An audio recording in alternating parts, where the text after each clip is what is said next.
noches, gracias por la sintonía, gracias por estar allí como cada domingo. Felicidades a todos los olimpistas que están celebrando.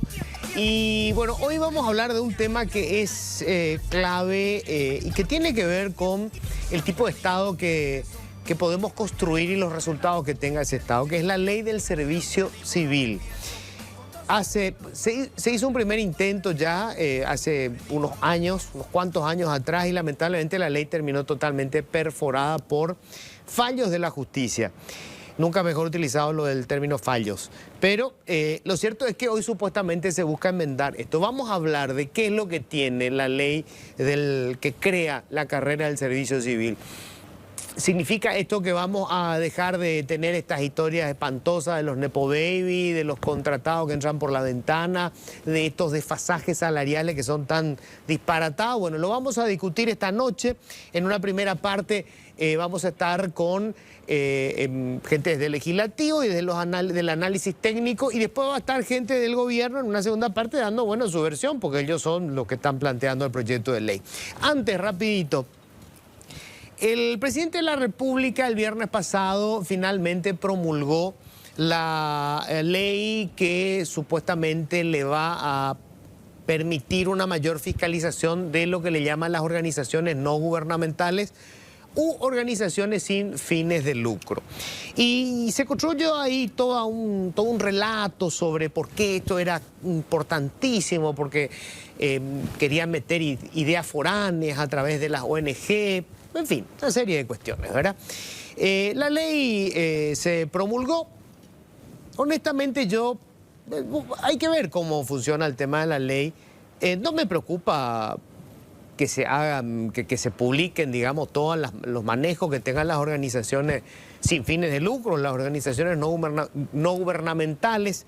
Entiendo que hay una intención del oficialismo colorado, sobre todo de encontrar que algunos periodistas críticos estemos en alguna ONG. Lo siento, se van a dar de narices porque yo vivo del trabajo en empresas con fines de lucro, porque estas son empresas con fines de lucro, y toda mi vida estuve ahí, así que lo siento por ustedes que seguramente van a estar buscando alguna cosilla, pero a lo que quería ir es a esto. Más allá del debate sobre la ley, vamos a ver cómo la aplican. A mí no me extrañaría que después quieran usar la ley para perseguir a algunas de estas organizaciones en particular que les genera crispación. Pero yo no creo que el problema principal sea con estas organizaciones. Me parece, y acá esto es muy importante, me parece que lo que han querido con todo este tiempo es entretenernos con una discusión sobre cómo funcionan empresas que están en el sector privado u organizaciones que están en el sector privado. Cómo manejan el dinero, de quiénes son sus financistas, bla, bla, bla, bla, bla, bla. Y está bien que sea transparente, que se publique todo, pero nunca tenemos que perder de vista que en realidad lo que a nosotros nos interesa, a todos los ciudadanos en general, como contribuyentes, es lo que pasa en el sector público, no lo que pasa en el sector privado. El sector privado maneja dinero del sector privado. Si el sector privado quiere contratar a estudiantes de jardín de infante y pagarle lo que gana un médico, es un problema del sector privado. Allá ellos. El tema es cómo se gasta el dinero público en las instituciones del Estado. Nos han querido entretener con esta historia de las ONG durante mucho tiempo y las calificaciones, ONGero y qué sé yo, pero evitan respondernos, por ejemplo, qué ha hecho la Municipalidad de Asunción con 500.000 millones de guaraníes que obtuvieron mediante la colocación de bonos. Un endeudamiento que vamos a pagar nosotros, nuestros hijos y nuestros nietos. Nos entretienen con estas cuestiones que tienen que ver supuestamente con conspiraciones internacionales, mientras que localmente nuestros problemas siguen siendo los mismos. O sea, vos sabés que el drama sigue siendo los hospitales públicos desabastecidos, sabés que el drama es el transporte público, que es una tortura, sabés que el problema, aunque en números no sean a lo mejor demasiado importantes para el presupuesto, pero sí tiene que ver con el tipo de país que diseñamos, el culebrón sigue siendo el manejo absolutamente arbitrario del dinero público para generarse condiciones excepcionales como si fueran una clase aristocrática superior. Ponerle a los hijos, a los parientes, entregarse bonos para poder pagar el combustible, 5 millones para el combustible. Bueno, ese sigue siendo nuestro principal problema. Así que hoy lo único que te quería mencionar, el presidente promulgó la famosa ley, vamos a ver cómo se aplique, pero ese no es el tema. El tema que no nos metan el perro es cómo están usando el dinero de todos en instituciones públicas, cómo entran los que van a trabajar para el Estado. ¿Son necesarias esas personas que están entrando para el Estado? Y sobre todo, cuando se roban la plata, terminan pagando, se van presos, devuelven el dinero. El resto es entretenimiento. Que no nos metan el perro. Bienvenidos, esto es Políticamente Incorrecto. Siempre digo lo que pienso. Bueno, y ya les cuento, estamos nosotros con el senador Rafael Filisola. ¿Qué tal, Rafael? ¿Cómo estás? ¿Qué tal, Luis? Un gusto estar contigo. Un saludo también para Hugo, para toda la audiencia. Estamos con Hugo Roy, economista de Mentu, estuvo también en el IPS alguna vez. ¿Qué tal, Hugo? ¿Cómo estás? ¿Qué tal, Luis? Un gusto compartiendo este tema importante para todos. Hola, Rafa, la audiencia. Bueno, quiero empezar, Rafa, obviamente vos estuviste leyendo la ley, discutiendo la ley. ¿Es una mejora o no con respecto a lo que tenemos? ¿Es insuficiente? Es insuficiente. Es más amplia que la ley anterior. Es decir, establece un marco general para todas las carreras de la función pública y establece un marco legal específico para la carrera del servicio civil. Y establece algunos programas que no estaban en la ley 1626. Por ejemplo, el programa de evaluación o más bien, no me está viniendo la palabra, el programa destinado a que cada institución evalúe la planificación, planifique cuánto personal necesita, que se establece inclusive una disposición transitoria que se le da 6 meses a cada institución para decir, a ver, nosotros tenemos más funcionarios de lo que necesitamos, tenemos menos funcionarios de lo que necesitamos, ¿y por qué? Sospecho que todos van a decir que tienen menos, claro, de lo que necesitan. No veo ninguno diciendo, uy, nos sobran un montón, ¿no? Ahora, es una ley muy porosa, muy permeable. Por ejemplo, demasiadas instituciones, o sea, está redactada de una manera tal que permite que muchas instituciones queden fuera del control. Por ejemplo, a la hora de la entidad rectora, a la hora de definir la entidad rectora, hay un montón de instituciones que quedan fuera, empezando por el Parlamento, el Poder Judicial, pero también otras instituciones más que van a tener su propio ente regulador. Entonces, ¿por qué la carrera civil? La carrera civil, vamos a decir, es la regla en la función pública. Después están las carreras especiales, el policía, el militar, la carrera diplomática, en fin, docente, personal de blanco, las carreras que tienen particularidades propias. Pero la regla es el personal de la carrera civil. Por ejemplo, un administrativo o un profesional 2, por ejemplo, del Ministerio de Educación debería tener el mismo trato que un profesional 2 del Parlamento o de la Justicia. Con este tema de que el Parlamento va a tener su autoridad normativa, la Justicia o la Contraloría o la Defensoría, qué sé yo, van a tener sus autoridades normativas, entonces ese principio constitucional de a igual trabajo, igual remuneración, quedan letras muertas. Y el segundo defecto que yo le veo que es más serio es que no resuelve el famoso tema de los contratados. ¿Qué pasa hoy con los contratados? Una forma de evadir el ingreso por méritos, por concurso, es yo te contrato. Te contrato, no le rindo cuenta a nadie, entonces te contrato por un plazo temporal. La ley dice, la ley anterior y este proyecto de ley, porque todavía no es ley, dicen que los contratos son siempre extraordinarios y temporales. Entonces, esta ley vuelve a repetir lo mismo. Pero a renglón seguido, en otro artículo, allá por el 80, creo, dice que a los 10 años, el contratado pasa a ser empleado, lo cual me parece bien, porque la Constitución habla de empleados y funcionarios públicos, y esta ley también define qué es un funcionario y qué es un empleado, y el empleado es el contratado. Bueno, la ley, por ejemplo, dice a los 10 años el empleado pasará automáticamente a adquirir todos los derechos del funcionario. Es decir, por el paso del tiempo, sin haber concursado... Se convirtió en funcionario. Se convirtió. Y ahora, fíjate en la contradicción. ¿Cómo va a ser un contrato extraordinario y temporal? Va a durar 10 años. O sea, eso es imposible. Claro, los contratos temporales son para situaciones excepcionales. Excepcionales. O sea, tenemos, no sé, un tornado, pues no vamos a tener tornado durante 10 años. Por ejemplo, vas a construir un edificio y necesitas personal particular hasta que se construya todo ese edificio. Pero eso va a durar 1 año, 2 años. Claro.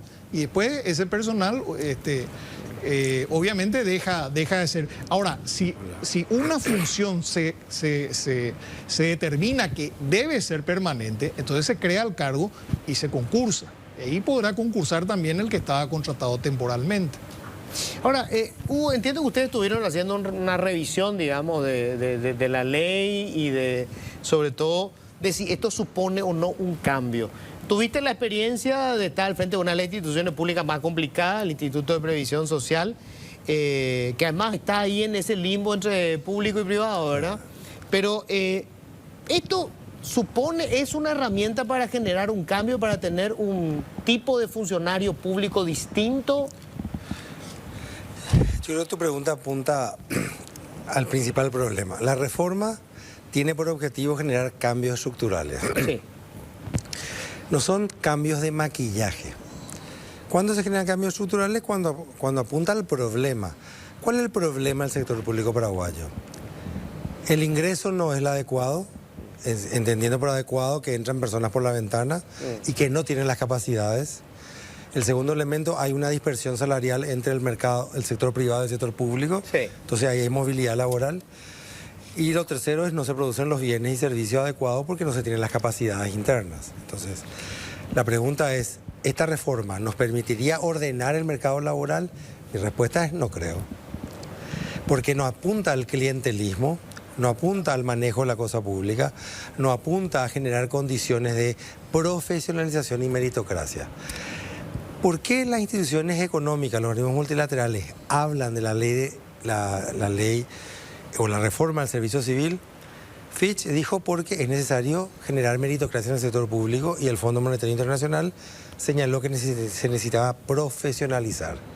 Nosotros hoy estamos discutiendo otras cosas. Se está discutiendo la estabilidad, se está discutiendo, comillas, la autonomía de otros poderes, dándole el privilegio de que ellos establezcan sus reglamentos internos. O sea, es decir, el MEF plantea el marco y la institución legislativa y el Poder Judicial establecen sus reglamentos.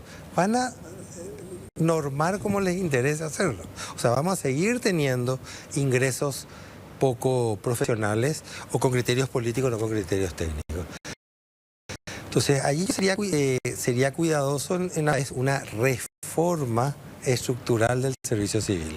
Este es un cambio en la ley que mejora ciertas condiciones mínimas. Pero no más que eso. Pero no más que eso, porque el problema central es clientelismo, corrupción y obligación en el acceso y permanencia en el sector público. Ahora, una cuestión clave, Rafael, es salarios y ascenso. Es decir, no solamente cuánto le pagan. Entró la hija del vicepresidente de la República y entró con 18 millones de guaraníes. No es solamente que haya entrado sin concursar. De ahí en adelante, ¿qué pasa con su salario? Resulta que puede entrar con 5 millones y 8 meses después pasó a ganar 15. Claro. Y 2 años después pasó a ganar 25. Y hay una persona que está en el Parlamento, ponerle que está hace 15 años, que se formó, que se estudió, y su salario se mantiene prácticamente igual. Esto no establece regla para que quede claro cómo va a ir mejorando el salario de los funcionarios. Esta ley establece 2 tipos de, vamos a decir, promociones.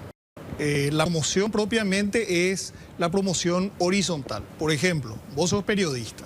Vos sos periodista y vos no querés ser jefe de prensa ni director del medio. Vos querés ser periodista porque eso es lo que a vos te gusta. Correcto. Entonces, a lo largo de tu carrera vos podés tener un ascenso horizontal, en la medida de tus méritos, en la medida de tu antigüedad, qué sé yo, pero sobre todo en los méritos. Eso se establece en la ley que es algo que no estaba en esta ley. Y después está el ascenso vertical, que es, qué sé yo, pasar de profesional o de técnico a profesional, de profesional, qué sé yo, hasta llegar a jefe de departamento y cosas por el estilo. Después se establece también una carrera de no es una carrera, pero sí un escalafón del directivo público que va a ser personal que va a entrar a cargos que hoy son de confianza, pero por concurso, por ejemplo, y van a tener una cierta duración, que van a tener que revalidar sus cargos cada tanto.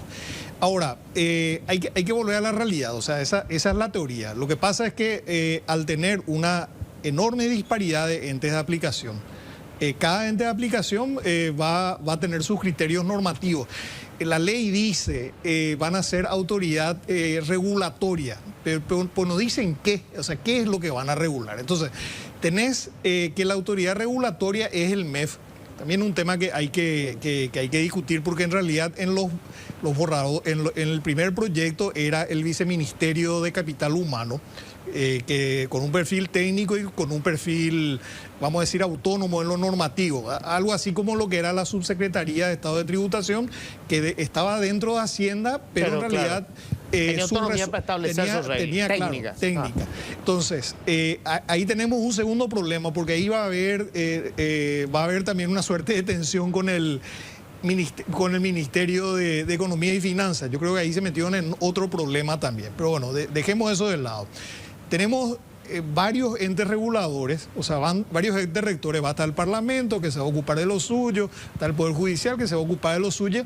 Entonces nos vamos a resolver esa enorme brecha que tenemos entre funcionarios que tienen igual calificación, que tienen iguales méritos, que hacen igual trabajo, igual esfuerzo, pero tienen diferentes salarios. O sea, que es una enorme injusticia que depende de la capacidad del lobby o el tamaño de la institución. Entonces, por eso, de la teoría, yo coincido con Hugo cuando él dice no es una reforma porque no se discutieron modelos. Acá no hubo un debate, hay varios modelos en materia de función pública. No hubo un debate previo de decir, a ver, convocar a, qué sé yo, a todos los sectores, decir cuál es el modelo. Hubo un proyecto de ley que es más amplio, alcanza más programas de lo que es la función pública, aclara algunas cosas, pero finalmente naufraga con la ejecución. O sea, cuando se aterriza. Cuando se aterriza. Me da la impresión de que se hizo finalmente una ley que de alguna manera evitara que presentaran recursos de inconstitucionalidad contra ella. O sea, que no se enoje el Poder Judicial, que no se enojen los sindicatos, que no se enojen los políticos, y al final nos salió una cosa que no es ni chicha ni limonada. Claro, pero esa es una batalla que se debía haber dado, porque si vos mirás las inconstitucionalidades que se hicieron, primero yo participé de la ley 1626, era diputado en ese momento. Y la ley de la función pública que está vigente, parcialmente. Hace 24 años. La primera institución que fue en inconstitucionalidad fue el propio Poder Judicial. Sí. Pero o sea, vos mirás los argumentos. Además, la mayoría de las inconstitucionalidades quedaron muchas veces en medida cautelar, otras se resolvieron. Pero esa es una pelea, un debate que se debió haber dado públicamente con el Poder Judicial y con el Parlamento también. Yo hablé con mi colega y le digo, a ver, si nosotros tenemos personal muy particular, por ejemplo, el secretario general de la Cámara al que le ve siempre al lado del presidente en las sesiones, o el secretario parlamentario, o el director de comisión, esos sí deberían tener una carrera especial, así como el diplomático, y sí podrías vos decir, bueno, estos sí tienen una rectoría especial, pero no el resto, que es el grueso de la administración pública. Al final, qué sé yo, la ley va a regir con suerte para un tercio del servicio civil, un tercio del funcionariado público. Ahora, eso quiere decir, Hugo, que en unos años vamos a seguir teniendo lo mismo que tenemos hoy. O sea, a ver, hoy cuando nosotros decimos el Estado no funciona, son las personas que están en el Estado las que no funcionan, porque al final las instituciones dependen de las personas. Yo creo que si el problema es el ingreso al sector público, el marco actual obliga a que se realicen concursos públicos. La pregunta es, ¿por qué de casi 40.000 personas que entraron solo se hicieron 1.000 concursos públicos? O sea, hay un problema de gestión. No es un problema, o sea, hay un problema de gestión y un problema de intencionalidad política en la gestión. Cuando digo intencionalidad política me refiero a que El objetivo principal de la máxima autoridad es incorporar personas amigas del mismo partido, de la misma religión, del mismo club deportivo, lo que fuera. No necesariamente incorporar personas que garanticen que esa institución cumpla el objetivo que quiera. Se podía hacer los concursos, se pueden hacer los concursos de calidad, se puede hacer evaluación de desempeño o el análisis de la capacidad necesaria con el marco normativo actual. Entonces la pregunta es, ¿esta propuesta qué genera? Genera esa posibilidad de que no te demanden los otros, el Poder Judicial, el Poder Legislativo, los municipios, por un tema de autonomía, qué sé yo. Yo me pregunto, yo soy economista, no soy abogado, ¿verdad? Yo me pregunto, esta ley no ataca, no es una afrenta a la autonomía judicial del Poder Judicial y Legislativo. ¿Por qué? Porque está normando sobre un tema específico que es transversal. Porque si nosotros respetamos y hacemos leyes similares a esta en los otros ámbitos, le vamos a dar la posibilidad de que el Poder Legislativo tenga su reglamento de tránsito, claro, su normativa ambiental. Claro. O sea, para cada cosa ellos tienen autonomía, claro, tienen que tener una norma específica. La discusión es un poco qué se entiende por autonomía, ¿no? Que es autonomía en la decisión en el ámbito de su competencia. Claro. Claro.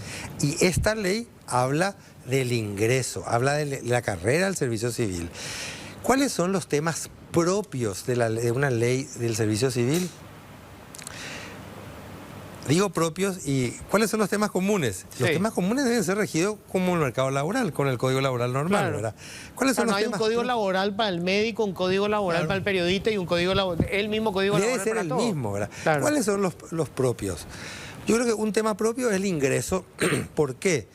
Porque estamos hablando de recursos públicos y estamos hablando de un incentivo perverso al clientelismo político. Claro. Entonces se debe garantizar mecanismos adecuados de competencia. El segundo es la transparencia. Una ley de servicio civil debe tratar el tema de la transparencia y el acceso a la información y de toda la información que tiene que dar sobre el contrato de un trabajador. ¿Por qué? Porque los recursos son nuestros. Claro. El tercer tema es la corrupción. La ley del servicio civil debe establecer claramente los procedimientos administrativos para sancionar ese tipo de deuda. Y hay otros temas específicos como por ejemplo los contratos de gestión. Hay países que le obligan cuando uno tiene un cargo a asumir el compromiso a dar ciertos resultados, ¿verdad? Y finalmente las carreras específicas, ¿por qué? Porque así como hay un problema de clientelismo al ingreso, también hay un sesgo político para mantener profesionales de carrera. O sea, si entra al partido B, le va a sacar un profesional muy bueno del partido A, porque no es del mismo color. Entonces hay que proteger al profesional de carrera. Esos son los temas claves que se deben plantear y que debemos discutir. Yo digo discutir porque creo que nosotros como país tenemos que ponernos de acuerdo. Porque cuando una persona entra por la ventana en el sector público, está usando recursos que podrían ser asignados a otras competencias del sector público. Entonces, el sector privado, los gremios empresariales, todos los sindicatos y todos los ciudadanos tenemos que discutir la ley de servicio civil y tenemos que ponernos de acuerdo que el que entre en condiciones de competencia adecuada. Y esa es la discusión, ese es el acuerdo, ese es el consenso, ese es el contrato social que nos firmamos. Además, la ley tendría que ser sobre todo de cierta seguridad para el trabajador del Estado, ¿verdad? Claro. O sea, para saber que de acuerdo con su capacidad y a sus resultados va a mejorar sus condiciones económicas y no por los vínculos políticos que tenga. Y que no le van a perseguir. Exactamente. Claro, eso es muy no le van a sacar porque venga otro grupo político. Claro, porque fíjate, ¿cuál es la diferencia? Además de todo lo que dijo Hugo, ¿cuál es la diferencia con el sector privado? Que en el sector público el funcionario tiene que saber que no va a ser despedido. Que no va a ser despedido por razones políticas, por no ser del partido de turno y cosas por el estilo. Ahora, a mí la parte que más me preocupa es que acá se deja abierto el tema de que no se concurse. O sea, con el tema... ¿Por qué decimos que queda abierto? Porque la ley dice que supuestamente todos tienen que concursar. Sí, como la ley 1626, que en 24 años, como dijo. Claro, pero eso no es por las inconstitucionalidades que presentaron. No, porque el grueso... Letra muerta. El grueso se dio siempre en el Poder Ejecutivo. El grueso se dio siempre en el Poder Ejecutivo. ¿Y por qué van a seguir entrando si la ley dice que tienen que concursar? Fíjate, hubo algunas reformas que se dio, por ejemplo... ¿Qué están haciendo ahora en muchos entes? El tema de la desprecarización. Sí. Nosotros Que no existe la ley, la inventaron. No, eso se hace siempre por ley de presupuesto. Pero te dice que te mandan un pedido de creación de cargo y te dice, acá hay unos 20, 30 funcionarios que contratados que llevan ya tantos años, hicimos un concurso y todos tienen todos reúnen el perfil, entonces queremos darle un rubro ya como funcionario permanente. ¿Quién hizo el concurso? Yo les pregunté varias veces a lo de la comisión de presupuesto, atiendan una cosa, ¿cómo van a hablar de concursos si para que haya concurso tiene que estar creado el rubro? Y además, la Secretaría de la Función Pública en ese entonces, pero también de GASPE, que es una dirección de Hacienda, te tiene que dar el código para hacer el concurso. Entonces, ¿cómo nos van a venir a decir que ya hicieron el concurso y que ya tenemos que darle al revés? Primero creas el rubro y después se hace el concurso. Entonces, el tema era, acá tenemos 20 personas que están ya hace 10 años, le inventamos unos rubros. Ni siquiera hace 10 años, unos 2 años, tarjeta marrón. Años, 4 años. Entonces, esa es la desprecarización, una forma de evadir el concurso. Yo te contrato, no tenés las condiciones para ser funcionario, no reunís el perfil para el cargo, pues yo te contrato, espero unos años y después te doy te doy el rubro. Esa es una forma de evadir. Después hay prácticas, por ejemplo, el matriciamiento, que es otra cuestión también que se hizo totalmente fuera, sin un marco legal. Matriciamiento fue una buena idea, dijeron, a ver, hoy tenemos, vos ganas 2 millones de guaraníes, pero después tenés gasto de representación que es 4, después tenés responsabilidad en el cargo que es 5, al final ganabas 3, pero terminabas ganando 20 millones. Entonces dijimos, vamos a sincerar esto. Entonces, bueno, vos ganás 20 millones y vos cotizás a partir de 20, pero pues ya no pidas más esto, lo otro. Bueno, hoy en el presupuesto se está poniendo, a los ya matriciados se les autoriza, qué sé yo, no recuerdo cuánto va a ser. Al final un 30, un 40%. Ya se pone un límite. O sea, ya se asume que te pagan de más otra. O sea, vos a lo que vamos con esto es que se hacen las leyes con muy buenas intenciones. El matriciamiento, por ejemplo, se advirtió que se iba a usar de una manera arbitraria, que se le iba a pasar para favorecer a los amigos, que iba a costar mucha plata para el Estado. Se advirtió que eso iba a pasar en la práctica, no se hizo. Lo mismo la desprecarización. Hay en algunos casos, yo recuerdo, por ejemplo, el personal de Blanco, por ejemplo, que sí era personal permanente, que estaba justificado, que era necesitado. Eso, por ejemplo, se hizo en el gobierno de Lugo. Digo el gobierno de Lugo, habrán otros también que lo hicieron, otros casos que también lo hicieron bien. Era justo, digamos. Era justo. O sea, está bien. Yo no digo que esté mal la desprecarización en En realidad corrige una anomalía de origen. Claro. No tendría que haber si el cargo es permanente, si la necesidad es permanente, el cargo debe ser permanente. Claro, y por lo tanto deben concursar. A lo que hoy nomás, se hacen muchas reformas erráticas y eso termina abultando la administración pública, evadiendo los concursos. Y esta ley deja abierta esa posibilidad. Con esta norma que te dice, bueno, pero si ya estás si aguantaste ya 10 años, más o menos, aguanta 10 años. Conseguí que alguien te vaya renovando tu contrato cada año. Aguantaste 10, ya está. Ahora, Hugo, te quiero preguntar como economista, en la mayoría de los países, trabajar en el sector público significa ganar menos que trabajar en el sector privado. Casi siempre, ¿verdad? Tendría que ser así, por lo menos. Y además el sector público debería ser un reflejo de los salarios que se pagan en el sector privado. Exactamente. O sea, si vos tenés un país, no sé, Noruega, donde el salario en el sector privado es $20.000 y bueno, el Estado pagará $15.000 probablemente para cargos más o menos parecidos. Pero nosotros tenemos una desproporción total, o sea, cuando se habla, por ejemplo, de, no sé, disparate, un gerente de fotocopia que gana 15 millones, en el sector privado no hay empresas donde vos tengas un gerente, una empresa media, que es donde trabaja el grueso de los trabajadores, que le pague 15 o 20 millones de guaraníes. No existe. En el sector privado, los salarios tienen una forma triangular con una base alta. O sea, ¿qué significa eso? Los que entran tienen una diferencia importante con la cúspide, con el gerente general. Claro. Porque uno a lo largo de su carrera profesional se va incrementando el salario.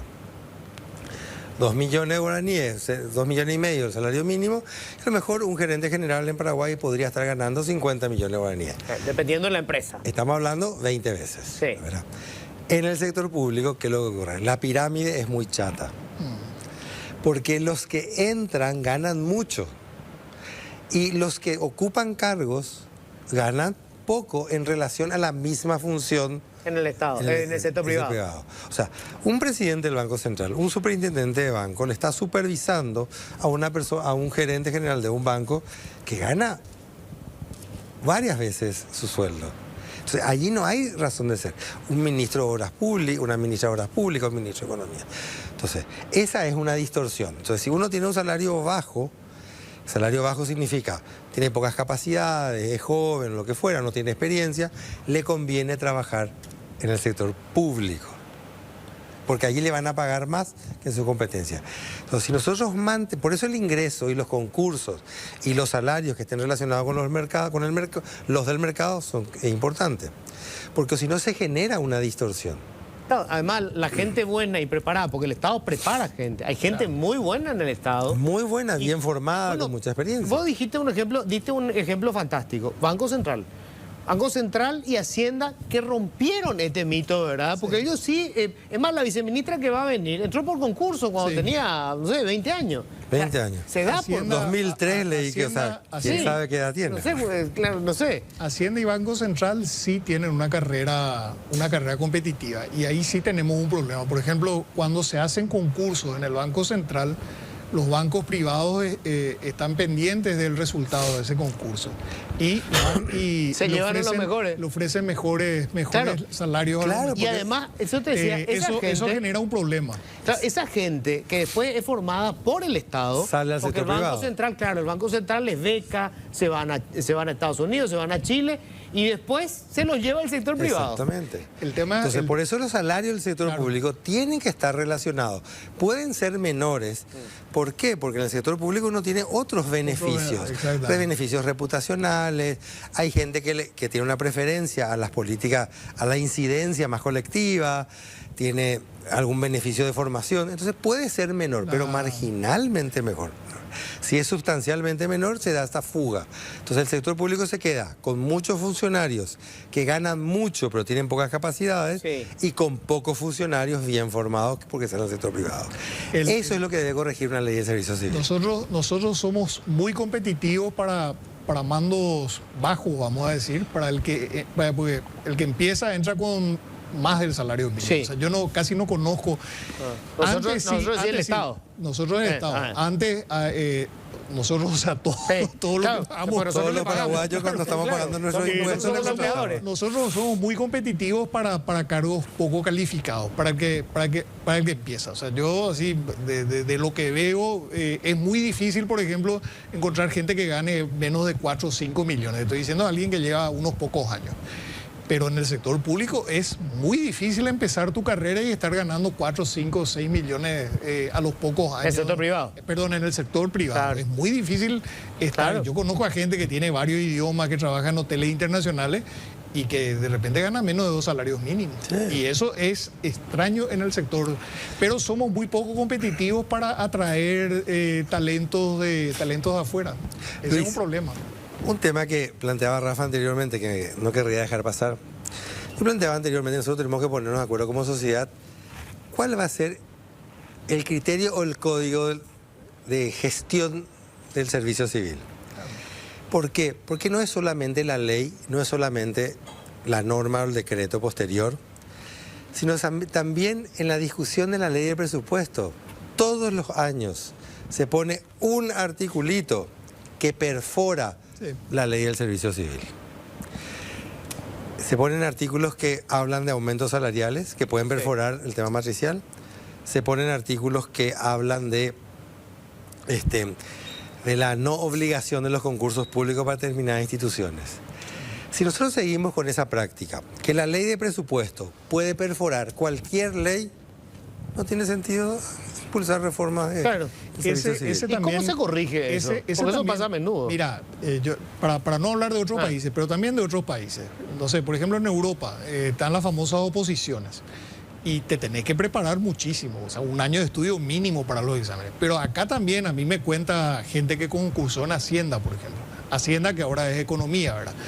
Me cuenta que tuvieron que pasar varios exámenes sumamente, o sea, es que ese tipo de prácticas nosotros tenemos que implementar en todas las instituciones y veamos cómo hicieron en el Banco Central, veamos cómo hicieron en Hacienda. Habrá alguna institución más que hizo lo mismo.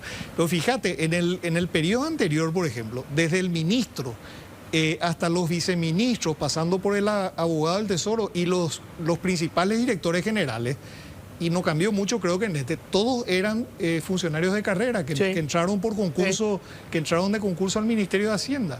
Así que hay que mirar esas prácticas y llevarlas a las demás instituciones. Bueno, no sé cómo estamos. ¿Cómo está mi sí, bueno, ¿tenemos unos minutitos más? Bueno, dale. A ver, con respecto al tema de yo no sé si se hacen concursos para los ascensos. O sea, quedó una vacancia para jefe de sección y vos tenés en la sección 10 funcionarios. En teoría tiene que haber un concurso entre esos 10 para ver quién asciende. Nosotros, Rafa, un comentario más cortito. Sí. Yo estuve en la Secretaría Técnica de Planificación y en IPS. Sí. En las dos instituciones, con el marco normativo anterior, hicimos 100% concurso de ingreso e hicimos concursos para ascensos. Y también concursos para las categorías que el legislativo crea a las instituciones públicas. O sea, sí se pueden hacer concursos para los ascensos, porque es un concurso a una nueva categoría. Pero es una cuestión voluntaria. Nosotros de motus propio hicimos en las dos instituciones. Bueno, puede ser el problema, si no es una imposición de la ley. No, debe hacerse por concurso, sobre todo y eso está en la ley. Eso está en la ley. ¿Y se cumple? Y sobre todo, no, en la ley 1626 no estaba. No estaba. Se podía hacer. En esta ley está, por lo menos en el último. Lo que pasa es que se movió mucho. No, el último texto tuvimos el día antes. Ya. Entonces, pero está. Por lo menos en el último borrador está. Todavía no se aprobó porque todavía tiene que votar por artículo. Pero si por alguna razón no quedó, eso tiene que estar. O sea, en el primer proyecto estaba tanto para la promoción vertical como para la promoción horizontal.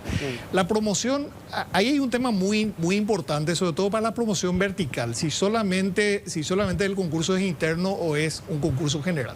Yo creo que para la promoción vertical por lo menos debería ser un concurso general, que permita también que otros compitan, para que no se genere una burocracia cerrada, por ejemplo. Claro, y que los ascensos no se definan políticamente. Así mismo. Porque vos tenés, no sé, hay 10 funcionarios y 2 son del movimiento interno que ganó las elecciones y uno de esos 2 va a ser el jefe, aunque sean los que tengan menos condiciones. Claro, pues el tema además que la carrera para que sea realmente competitiva y para que sea justa también la carrera de la función pública, que alguien de afuera pueda competir.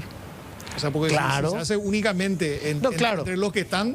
Sí. Esa es una discusión que suele tener con mucha gente. Me dice, no, pero tiene que tener prioridad los que están adentro. Y le digo, no es cierto. O sea, siendo del Estado, cualquiera que tenga las condiciones debería poder competir. Debería tener una ventaja competitiva ya por la experiencia, ¿verdad? Claro, está bien. Puede tener un puntaje adicional, digamos. Ahora, lo otro que nosotros propiciamos para que estuviera en el marco normativo es el tema de la sanción para la autoridad administrativa competente que no llame a concurso.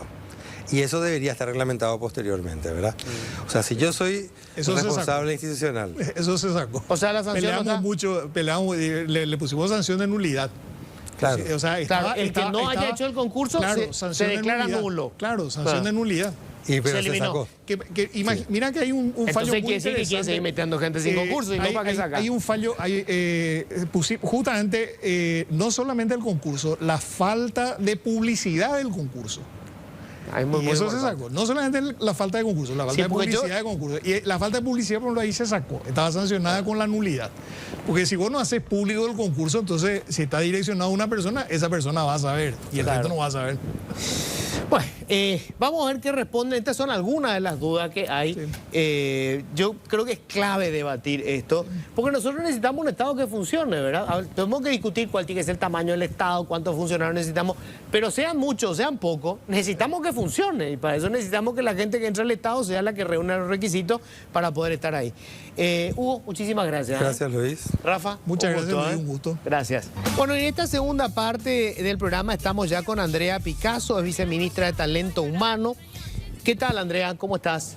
Luis, un saludo, muchas gracias por permitirnos también compartir el trabajo que venimos realizando. Un saludo también al ministro Carlos Fernández, que no está en el país, entonces él está también liderando, acompañando todo este proceso. Bueno, creo que se va a sumar después en algún momento Marco González, procurador de la República, que tenían también un evento, igual que Andrea, pero bueno, se hicieron un tiempito para venir, así que te agradezco, Andrea. Andrea, yo creo que vos sos un ejemplo de cómo debería funcionar la administración pública. Vos entraste por concurso. Entré por concurso al Ministerio de Hacienda en su momento en el año 2003, en el marco del primer programa de pasantías remuneradas. Y a partir de ahí sí, toda mi carrera sea para que me contraten, también un concurso, para que me nombren después, para poder acceder allá a una posición de mandos medios, que era ser jefa de un departamento. Entonces cada proceso sí fue por concurso. Esto fue en el periodo de Borda, ¿verdad? En el primer gobierno. La primera administración de Borda. Sí, y Hacienda sigue manteniendo el tema de las pasantías. Bueno, quiero empezar con eso, porque para mí hay dos instituciones que se salen totalmente de lo que han sido las malas costumbres en el país, mucho antes que la ley inclusive les obligara. Banco Central y Ministerio de Hacienda. Banco Central hoy tiene menos funcionarios de lo que tenía hace 15 años y el nivel de formación que tienen es excelente. Esta ley, ¿cómo le va a obligar al legislativo, al Poder Judicial, a la Fiscalía, a todas las otras dependencias, a que en su reglamento interno, porque va a depender de ello, exista la exigencia para que todo el que entre por concurso y todo el que ascienda, también ascienda por concurso y no por una cuestión política? Es correcto, Luis. Vos sabés que realmente este proyecto de ley hoy tiene media sanción. Hablábamos, el jueves hablamos y era el día del partido de Paraguay y ganó, así que hoy estamos también celebrando esa victoria de nuestra selección. El proyecto define que el ingreso y la promoción se tiene que dar por concurso. Y por ahí me pueden decir, pero la ley actual también. Ojo, el problema de la ley actual tiene que ver con las dificultades que estos más de 20 años de implementación de la 1626 nos han mostrado. ¿Y a qué se debe esa situación de no poder implementar lo que la ley 1626 ya definía, que es el ingreso por concurso? Y cuando decimos esto, a ver, el primero, dijeron bien hoy quienes me antecedieron en la palabra, fue la Corte Suprema de Justicia. Y la Corte Suprema de Justicia dijo, ¿es inconstitucional el concurso? ¿Es inconstitucional la cantidad de días de vacaciones, la evaluación de desempeño? Es inconstitucional que una secretaría dependiente de la Presidencia de la República, Poder Ejecutivo, tenga atribuciones sobre otros poderes y órganos constitucionales. Ese fue el elemento sobre el cual accionaron los diferentes órganos o instituciones, que son actualmente 25 los que tienen una acción de inconstitucional. Incluso hay gobernaciones, pero estamos hablando del Poder Judicial, fue el primero, Tribunal Superior de Justicia Electoral, Contraloría General de la República, el Banco Central, el Instituto, el IPS, otros propiamente con autonomía constitucional, municipalidades, ¿Y por qué sería diferente ahora? ¿Cómo sabemos que no van a hacer lo mismo? Desde la versión, y por eso es importante hacer un poquitito de historia, un poquitito de contexto para que la gente pueda entender. A partir de esta situación se crea el Ministerio de Economía. Empezamos a revisar qué es lo que había. Encontramos un proyecto presentado en octubre de 2022. Este proyecto, creaba una subsecretaría de la Función Pública de nuevo, repitiendo el error, no salvando lo que ya pasó, las lecciones que debemos aprender en este sentido. Encontramos esto, entonces, la primera versión que se presenta del proyecto en enero de este año, fue el 13 de febrero de este año, el primer cambio que plantea el Ejecutivo, ya con la creación del Ministerio de Economía, tiene que ser con el reconocimiento de la autoridad regulatoria. ¿De quién? De los diferentes órganos constitucionales. Sí, pero ¿eso qué quiere decir? El proyecto plantea el respeto a, primero, las atribuciones constitucionales de los diferentes poderes y otros órganos constitucionales. Son ellos quienes son su autoridad regulatoria, no normativa, regulatoria, quienes van a poder reglamentar qué cosa, los principios generales que define esta propuesta. Entonces, la primer gran diferencia que se da con este proyecto de ley y que esperamos que pueda tener una aplicación a todas las instituciones públicas del país, a todas las instituciones públicas del país tiene que ver con el respeto absoluto a la autonomía constitucional de los tres poderes del Estado, el legislativo, el judicial y otros órganos con autonomía constitucional como las municipalidades y las universidades. Ese es un primer punto que se reconoce y admite a efectos de una efectiva implementación de una ley que tiene dos partes. La primera, de la función pública, donde define estas normas y criterios generales, de nuevo, para todas las instituciones públicas. Y la otra parte, el título 2 de la norma o de la propuesta a este momento, que es la carrera civil. ¿Hoy existe una carrera del servicio civil? Hoy no existe.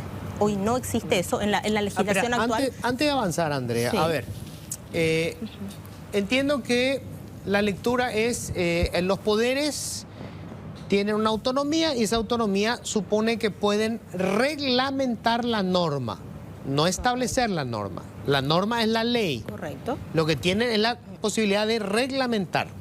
Te pregunto, si el legislativo reglamenta y establece beneficios o procedimientos que violenten la ley, ¿quién le va a corregir? Correcto.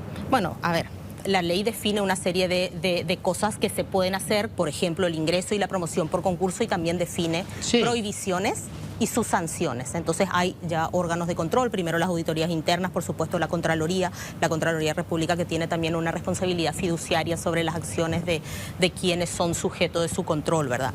Efectivamente, esta ley tiene los principios generales. Entre ellos, y vamos a hablar seguramente, me vas a preguntar todo lo que tiene que ver también con lo que es la política remunerativa, el sistema de valoración de puestos, pero ¿por qué esto es importante? Y la primer versión ya lo refleja, porque pretende que sea de alcance para todas las instituciones públicas. Ese cambio es fundamental y es crítico. A partir de ahí, ¿qué es lo que generamos, Luis?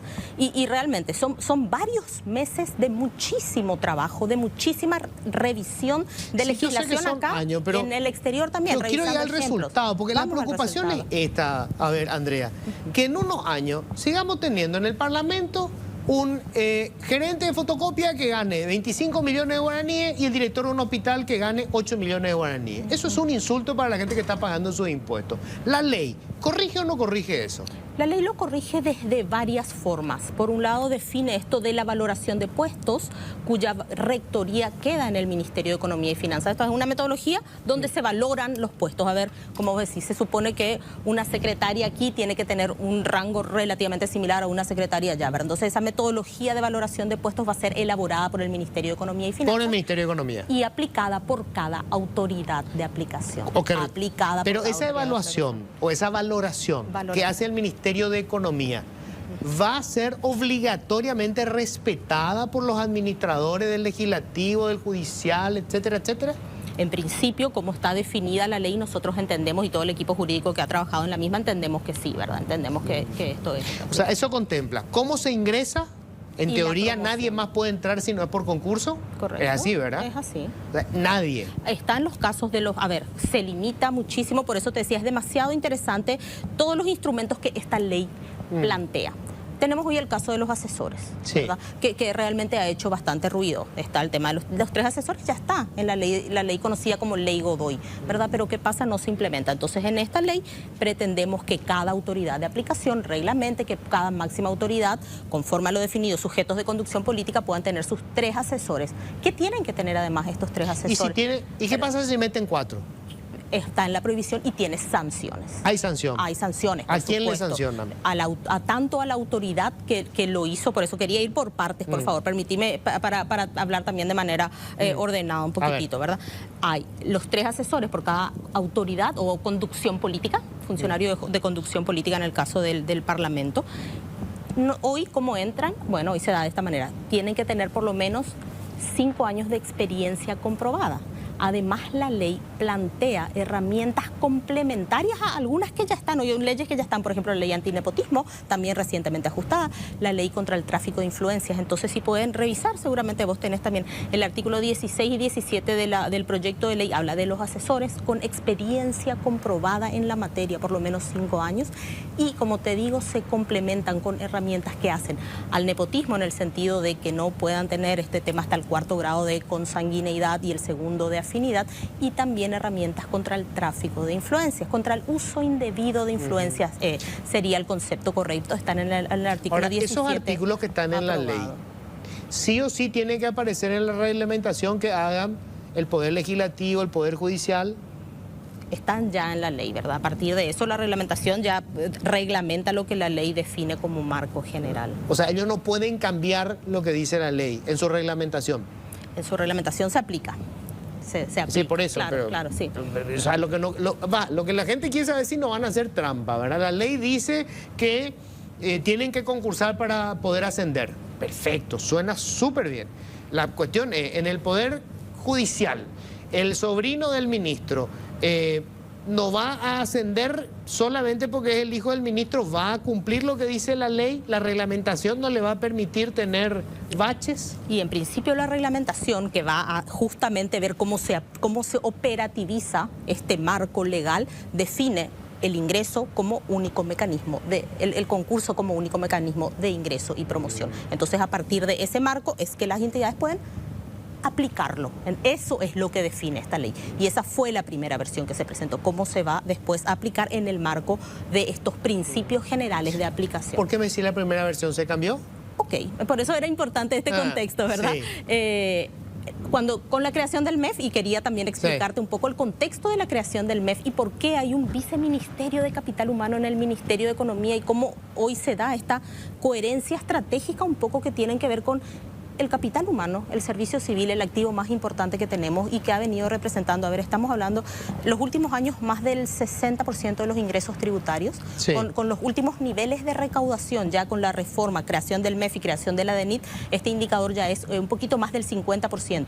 Igual es un número interesante que el 50% de los ingresos tributarios van a lo que es el servicio civil, entonces por eso esta ley es nuestra inversión, digamos, más grande, como contribuyente. Y es el activo más importante del país también. O debería serlo. Entonces, que esto pueda tener una lógica y una coherencia estratégica. Anteriormente, cuando tenías una secretaría que no dialogaba con el Ministerio de Hacienda y que las decisiones finalmente al final, ¿cómo son las prioridades? Se definen a nivel presupuestario. Y concursos y demás quedaban acá, se hacían concursos y cómo se aplica, qué nivel, qué importancia tenía la anterior Secretaría de la Función Pública finalmente en lo que hace a un servicio civil, ¿verdad? Y esta alineación estratégica que pueda estar dentro del Ministerio de Economía como modelo en la región realmente vimos que ha funcionado. A partir de ahí, bueno, primera versión, febrero de este año. Nos dimos a un proceso de diálogo amplio. Y no solo con los gremios, porque a veces nos dicen, sí, esto, no solo con los gremios, también hablamos con muchísimos actores del sector privado, con representantes de la sociedad civil también organizada, hablamos con muchos actores para contarte el caso puntual de los gremios y sus preocupaciones que nos llevó también meses a analizar, y en estas reuniones, numerosas reuniones con ellos donde levantaban qué es lo que les preocupaba de esta ley. Bueno, ¿y qué se cambió después de todo eso? Ahí lo que se plantea en la segunda versión de esta ley, después de un amplio diálogo también un poco, recoge estas preocupaciones comunes. Preocupaciones comunes, porque hubo muchas preocupaciones, muchas. No se puede recoger todo, se recogieron las principales, las que identificamos como comunes, que tienen que ver con la evaluación de desempeño, que esta no sea punitoria en el sentido, ¿cómo estaba planteado? Bueno, te reprobaste y directamente vas a tener una desvinculación. En realidad lo que queremos, si buscamos la calidad, es que los incentivos sean correctos, que esta evaluación de desempeño, y era tu preocupación, ahora, nos ayuda a cerrar las brechas de desempeño. Tampoco vamos a poder echar a los malos. Hay derechos adquiridos que también deben ser respetados, ¿verdad? Entonces también es una situación... Pero bueno, está bien. Somos respetuosos de un marco legal. Ok, entiendo. Además sería un quilombo jurídico. Pero bueno, a ver, pero eso digo, esto se va a aterrizar después en Poder Judicial. O sea, los ascensos van a tener que ser por concurso sí o sí. ¿los aumentos de salario van a tener que ser por concurso sí o sí? Eso ya es parte del título 2 y la respuesta es sí. ¿Y quién va a fiscalizar eso? ¿Quién fiscaliza? A ver, y hay reglas generales donde está el Ministerio de Economía definiendo reglamentaciones, lineamientos, metodologías y criterios, y hay autoridades de aplicación. Luis, tenemos que ser respetuosos de la Constitución Nacional. Tenemos que ser respetuosos porque de otra forma se da la situación de descontrol y desprolijidad que hoy tenemos. Entonces hay unos lineamientos generales que parten desde esta propuesta de ley y hay autoridades de aplicación que son los órganos que lo van a operativizar. Sobre el número de funcionarios, entiendo que la ley establece un plazo para que cada entidad presente una planificación y diga cuántos funcionarios tiene, cuántos necesita, cuántos están de más. Sí, es la planificación de la fuerza laboral también que debe ser presentada ante el Ministerio de Economía para tener un poco una revisión, para analizar estos lineamientos.